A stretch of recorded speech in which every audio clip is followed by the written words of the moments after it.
بسم اللہ الرحمن الرحیم۔ وائس ایٹ آر اے کے معزز ناظرین، السلام علیکم۔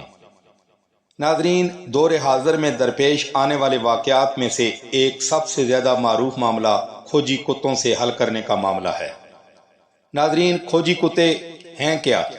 یہ کتوں کی ایک خاص قسم ہے جن کو مخصوص طریقے سے سدایا جاتا ہے، کچھ خاص تربیت دی جاتی ہے اور پھر مشہور کر دیا جاتا ہے کہ یہ ہر چوری، قتل، دہشت گردی کے واقعے کی تحقیقات کرنے کی صلاحیت رکھتے ہیں۔ ناظرین، یہی ہماری آج کی ویڈیو کا موضوع ہوگا۔ ویڈیو میں آگے بڑھنے سے پہلے اگر آپ ہمارے چینل وائس ایٹ آر اے پر نئے ہیں تو برائے مہربانی چینل کو سبسکرائب کریں اور بیل آئیکن کو پریس کریں تاکہ اسی طرح بالخصوص اسلامک ہسٹری اور بالعموم دنیا بھر کی منفرد معلومات پر مبنی ویڈیو آپ کو ملتی رہیں۔ ناظرین، کسی بھی علاقے میں جرم ہوتا ہے تو لوگ ان کتوں کی خدمات حاصل کرتے ہیں۔ کم از کم 20 سے 30 ہزار روپے دے کر ان کھوجی کتوں اور ان کے مالکان کو جرم والے علاقے میں لایا جاتا ہے۔ جائے وقوع سے کچھ کپڑے وغیرہ سنگھائے جاتے ہیں اور پھر یہ کتے مخصوص اشاروں پر چلتے ہوئے علاقے کے کسی گھر داخل ہوتے ہیں اور اس گھر کے صحن یا کسی کمرے میں بیٹھ جاتے ہیں۔ ناظرین، کتے کا کسی ایک گھر میں داخل ہونا اور پھر وہاں پر بیٹھ جانا اس بات کا اعلان ہوتا ہے کہ مجرم اسی گھر سے ہے۔ اس بات کو یقینی بنانے کے لیے کہ کھوجی کتے سے کوئی غلطی تو نہیں ہو گئی، کوئی بے گناہ نہ پکڑا جائے، ان ڈاگ سینٹر ایجنٹ سے درخواست کی جاتی ہے کہ کتے کو دوبارہ چھوڑا جائے کہ وہ کسی اور گھر میں تو نہیں داخل ہو جاتا۔ ناظرین، یہ ایجنٹ کتوں کو دوبارہ چھوڑنے کا ایک بار پھر معاوضہ وصول کرتے ہیں۔ کتے کو پھر چھوڑا جاتا ہے تو نتیجہ اس بار بھی وہی نکلتا ہے۔ کتا علاقے میں پھر پھرا کر اسی گھر میں آ بیٹھتا ہے جس گھر میں پہلے آیا تھا۔ اب تو مکمل یقین ہو جاتا ہے کہ مجرم اسی گھر کا کوئی فرد ہے۔ اس گھر میں سے کسی ایسے نوجوان کو پکڑا جاتا ہے جس کی علاقے میں مشہوری کچھ اچھی نہیں ہوتی اور مدعی اور اہل علاقہ اکثر وہیں اس کی پھینٹی لگانا شروع کر دیتے ہیں۔ ناظرین، کتوں کا یہ فراڈ ہے کیا اور انہیں کس طرح ایک مخصوص گھر میں پہنچا کر بٹھا دیا جاتا ہے، اس پر بعد میں بات کرتا ہوں۔ پہلے یہ بتا دوں کہ ان جاسوس کتوں کے نام پر پکڑے گئے ملزم کو عدالت ملزم نہیں مانتی۔ ان جاسوس کتوں کی شہادت وغیرہ کی کوئی قانونی حیثیت نہیں ہے۔ ناظرین، سپریم کورٹ آف پاکستان اکتوبر 2016 میں جاسوس کتوں کے نام پر چل رہے اس کاروبار پر پابندی لگا چکی ہے۔ مطلب یہ ہے کہ یہ ڈاگ سینٹرز والے بذات خود قانون شکن اور مجرم ہیں۔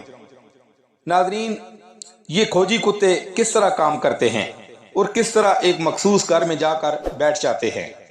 ہوتا کچھ یوں ہے کہ ان ڈاگ سینٹر کے مالکان رابطہ کرنے پر متاثرہ خاندان سے جرم کی تفصیلات پوچھتے ہیں اور ساتھ یہ بھی پوچھتے ہیں کہ آپ کو اپنے علاقے میں جن چند لوگوں پر شک ہے ان کے نام اور گھروں کے پتے بتا دیں۔ نام اور پتے بتانے پر وہ ان گھروں کی پہلے ہی ریکی کر لیتے ہیں اور ایک گھر کو منتخب کر لیتے ہیں جس کا زیادہ تر مدعی کو نہیں بتایا جاتا۔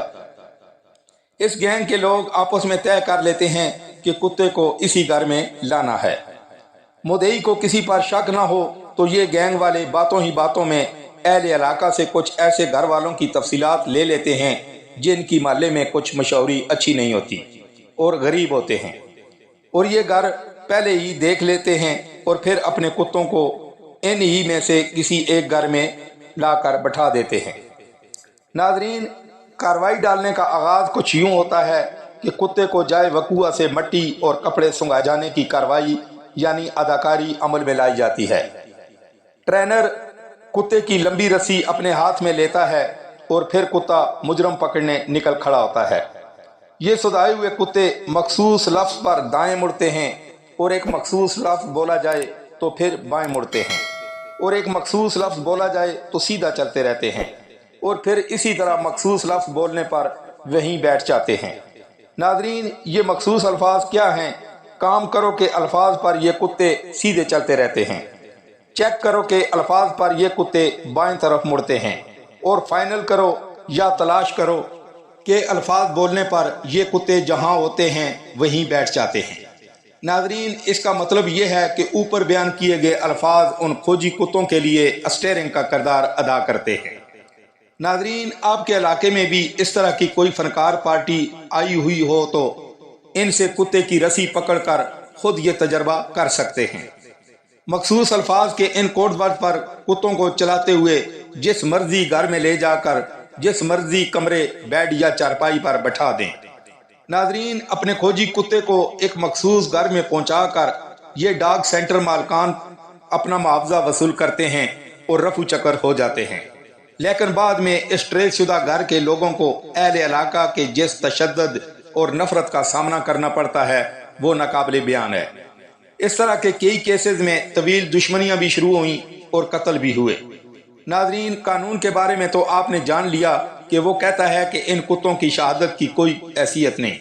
سپریم کورٹ آف پاکستان نے فراڈ پر مبنی اس کاروبار پر پابندی لگائی ہے۔ ناظرین سائنس اس بارے میں کیا کہتی ہے؟ سائنس کہتی ہے کہ دنیا کا کوئی بھی کتا چاہے وہ کسی بھی نسل سے ہو، وہ ایک وقت میں صرف اور صرف خوشبو یا بدبو سونگھنے کی صلاحیت رکھتا ہے، اور اس صلاحیت سے لیس کرنے کے لیے بھی اس کتے کی بچپن سے مخصوص اور بڑے مشکل مراحل سے گزار کر تربیت کی جاتی ہے۔ کسی بھی کتے کو ایک صلاحیت کے علاوہ کسی دوسری صلاحیت کی تربیت نہیں دی جا سکتی۔ پاکستان سمیت دنیا بھر میں جاسوس کتے جن مقاصد کے لیے زیادہ استعمال کیے جاتے ہیں وہ منشیات، بارود یا لاش کی خوشبو یا بدبو سونگھ کر پتہ چلانا۔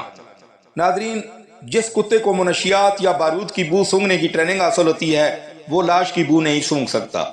مطلب یہ کہ ایک کتے کے پاس ایک ہی مہارت ہوتی ہے۔ کتوں کے ذریعے چوروں اور ڈاکوؤں وغیرہ کو پکڑنا فلمی کہانیوں میں تو ہو سکتا ہے، ان کا حقیقت سے کوئی تعلق نہیں۔ ناظرین پھر ملیں گے ایک نئی ویڈیو کے ساتھ۔ اللہ تعالیٰ آپ کا حامی و ناصر ہو۔ اللہ حافظ۔